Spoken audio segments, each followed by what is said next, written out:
what are some things that we should not do when we're taking care of a client that just had a hip replacement? Well, there's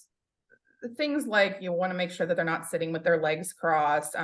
or sitting too low, because it can be difficult for them to get up from a low seated place, and encourage them to use grab bars for when they're reaching, because we don't want them twisting or bending in weird ways. The biggest thing I think when it comes to any kind of orthopedic surgery is their attitude. Worked in orthopedics, I can usually tell you when they walk through the door whether or not they're going to do successfully or not with their surgery, because if they come in with a positive attitude and they're going to do their therapy and they're going to, get back on their feet again, then they probably will. But if they come in kind of a negative Nancy and they're like, oh, this is so horrible, I'll never walk again, then they're probably going to struggle more with their rehab. So really encourage that positive attitude and push them to do their therapy and everything as it is ordered.